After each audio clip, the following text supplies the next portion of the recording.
Evet, bu görmüş olduğunuz tek hatlı transport ventilatör devresi. Sistem nasıl çalışıyor? İnspirasyon ve ekspirasyon hattı, yani cihazdan hastaya havanın gittiği hat, kalın hortum. Hastadan geri dönen nefesin şuradaki görmüş olduğunuz iki tane örnekleme hattıyla cihaza geri gidip örneklendiği hat. Bu kadar basit. Bunların herhangi birini diğerinin yerine takma şansınız yok. Bakın aşağıdaki, yani şu hortumlara da iyice bakın. Bir tanesi daha ince, biri daha kalın. Zaten bu tartışmasız yeri belli. Velev ki bir hata yaptınız. Kalın olanı aşağıya taktınız. Bu ince olan boşta kalacak. Otomatik olarak zaten siz daha ventilasyona başladığınızda cihaz alarm vermeye başlayacak. Cihaz ve hasta bağlantısını yaptık. Sonra doktorumuz dedi ki transport ventilatörle hasta tedavi edeceğiz. Hastaya ait ayarlamaları şu şekilde yapın dedi size. İşte FiO2'si şu olsun, solunum sayısı bu olsun. Genelde herhalde protokolünüzde böyledir değil mi? Böyle ilerliyor burada. Ne yapıyoruz şimdi? Ventilatör cihazını açtık. X1 ventilatör için konuşuyorum bunu. Bütün ventilatörlerde aynı.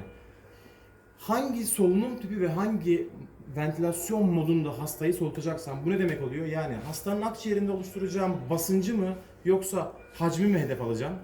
Bir de hastaya hangi ventilasyon modunda solutacağım? SEMV mi yapacağım? Spontan varsa spontan mı yaptıracağım? Yani CPAP diye de adlandırılıyor. Yoksa asiste kontrol dediğimiz gene kontrollü mekanik ventilasyon mu yapacağım? Buna karar vermek gerekiyor. Dedi ki doktorunuz, biz SEMV yapıyoruz. Senkronize aralıklı mekanik ventilasyon. Bakın burada mod diye gösteriyor. İyi bakın şuraya. Tam ekranı görebiliyor değil mi video? Aynen. Şimdi mod değişikliği yaptığımda SEMV'den spontana geçtim.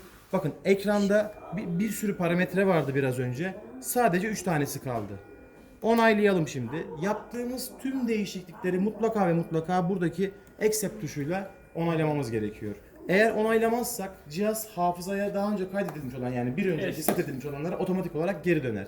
Bu da bir güvenlik bariyeridir. Şimdi hastanın modunu, yani ventilasyon modunu ayarladık. Bir de dedik ki zorunlu nefes tipi, yani hastanın akciğerinde oluşacak hacim mi, basınç mı? Bir altında hemen iyi bakın. Hacim kontrollü ve basınç kontrollü diye var. Şimdi ikisinin farklılığını şöyle göstereyim. Spontan modda değil de asiste kontrol dediğimiz modda, hani eskiden çok kullandığımız modda. Şimdi iyi bakın. Şu kısım, alttaki mavi kısmı lütfen görmeyin. Hatta şu test balonuyla kapatayım burayı ben. Kullanıcıların en çok hata yaptığı yer burası. Bekleyelim mi yoksa devam edeyim mi? Tamam. Şimdi şu mavi kısmı lütfen yok sayın. Burası hangi modda ve hangi nefes tipinde çalışacaksam ayarlamam gereken zorunlu, bütün cihazlarda olduğu gibi zorunlu ayar ekranı. Yani iyi bakın şimdi. Mesela asiste kontrol modunda diyor. Hacim kontroldeyim şu anda. Bakın ekrana. Basınç kontrolü diye geçtim. Bakın. Biraz önce tidal volüm, akış zorunluydu bunları ayarlamam. Ama şimdi basınca geçtiğimde artık tidal volüm gitti. Akış gitti. Neden? Çünkü ben artık hastanın akciğerinde oluşacak basıncı hedefliyorum. Yani orada ne kadarlık bir basınç oluşturacağım her solukta. Bir dakika boyunca hasta kaç kere soluyacak? Bak, onaylamadığım için gene otomatik olarak geldi. Şöyle onaylayalım. Basınç kontrolü de. İnspirasyon süresi, PEEP, yani ekselasyon sonrası akciğerlerde bıraktığımız pozitif basınç miktarı ve hastanın spontan eforlarını cihazın algılama hassasiyeti. Şurada P-trig diyor ya. Bu trigger dediğimiz, tetikleme hassasiyeti dediğimiz bütün cihazlarda vardır. Ne yapar bu? Şimdi eğer hastanın spontan eforları varsa, çok küçükse bunlar, cihaz bunu algılamasın. Yani algılasın ama bununla ilgili bir destek sağlamasın diye bunu ayarlarız. Yani hastaya gidecek destek miktarını belirleyen ayar P-trig dediği. Dedi ki doktorunuz SEMV yapacağız dedi. En çok bu kullanıldığı için bunu söylüyorum. Bakın şimdi SAMV moduna aldım. Bir tane daha parametre geldi buraya. PS dediği değer. Pip üzeri. Bu demek oluyor ki hasta, ben her seferinde 18 santimetre su basınç gönderiyorum. 5 santimetre suda içeride pip bırakıyorum. Buna rağmen hasta daha fazla hava isterse, yani akciğer biraz daha açıldıysa 5 santimetre suya kadar da destek sağlamasına izin ver diyorum. Bu ne demek oluyor? İçeride 5 bırakıyordum ya, 5'e kadar da burada destek verecek. Yani 10 santimetre suya kadar hastayı destekleyebiliyoruz. Bu mutlaka ayarlanır SAMV'de, çünkü SAMV modu işte hepinizin bildiği gibi en yaygın kullanılan kontrollü mekanik ventilasyon modudur. Modlarla ilgili okey miyiz? Var mı burada bir problem? Zaten şöyle oluyor. Hani siz bunu böyle bir kere ayarlıyorsunuz. Ondan sonra gelen hastanın işte kilosuna göre ya da hastalığına göre ufak tefek değişiklikler yaparak devam ediyorsunuz.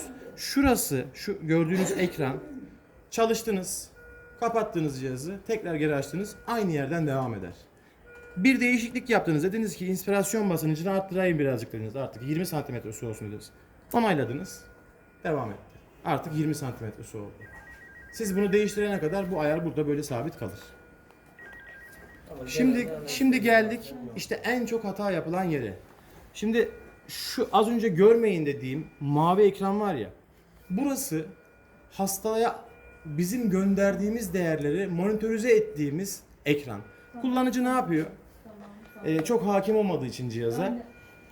Buradakiler, bu değerler de solunum parametreleri ya. İşte VTI dediği inspirasyon tüdel volümü. Yani şöyle göstereyim hacim kontrolü de. Aslında şu benim göndermek istediğim, bu da hastada oluşan şu VTI.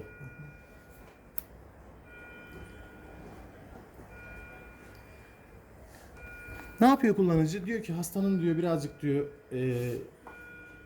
giden hacmini arttırayım diyor. Geliyor buraya. Buradan arttırmaya çalışıyor. Çünkü burada solurken görüyor 400-500'ü. Şimdi buraya dokundum. İyi bakın ekrana. Başka bir ekran açıldı ve bir sürü parametre geldi. Aslında cihaz bunların hepsini ölçüyor. Fakat transport bir cihaz olduğu için anlık olarak 4 tane parametreyi sürekli görmeme izin veriyor. Ha diyor ki siz hangilerini isterseniz buraya çağırabilirsiniz. Mesela inspirasyon tidal volümü yerine tepe basıncını görmek istiyorum dediniz. Ve basınç kontrolü çalışıyorsunuz. 20 santimetre su. Şimdi burada tepe PAV dediği ne olması gerekiyor? 25 olması gerekiyor değil mi? Çünkü 5, 20, 25 olması gerekiyor. 25'in üzerine biraz daha hasta iç çekerse 25'in de üzerine çıkması gerekiyor. Nereye kadar? 30'a kadar çıkar. Çünkü o kadarına müsaade ettim. Hacim kontrolü çalışıyoruz. Gene düzenleyelim burayı. VT dediği tidal volüm. Hastaya göndereceğim inspirasyon, yani her solukta hastanın ciğerinde oluşturacağım hava miktarı. Ben buradan 500 göndermek istiyorum. Burada 0.50 diye tekabül ettiği 500 litre bölü dakikaya denk geliyor. Aşağıda da inspirasyon tidal volümünü birazdan ventilasyona başlattığımızda göreceksiniz. Ben bunu gönderiyorum. Evet, bu kadar oluşuyor ciğerlerde demek oluyor. Bu işte kullanıcının en çok hata yaptığı yer dediğim burası idi. Pardon, inspirasyon var zaten. Niye getirdim buraya? Bölüm. Toplam solunum sayısını çağırdım buraya şimdi. Şimdi şu değerler, iyi bakın. Zaten mekanik ventilasyon yaparken bizim için en önemli 4 tane değer. Ne kadarlık bir oksijen tedavisi uyguluyoruz, yani FiO2 miktarı. Hastanın toplam solunum sayısı. Evet. Çünkü ben 12 gönderiyorum. Kendi ne kadar efor sarf ediyor? 14, 15, 16, 20 oluyor mu? Inspirium, expirium oranı. Bu çünkü şunun için önemli. İşte bizim fizyolojik solunumumuz bir birim hava alırız. Onu 2 birimle geri dışarı veririz. Yani 1'e 2'dir oransal olarak. Ne kadar doğal bir nefes sağlayabilirsek, yani burası ne kadar fizyolojik olana yakın olursa hasta ve cihaz o kadar uyumlu çalışır. Yoksa ne olur? Asenkronizasyon başlar. Hasta iç çekerken, yani nefes almak isterken cihazda ekspirasyon yaptırır. çakışma başlar.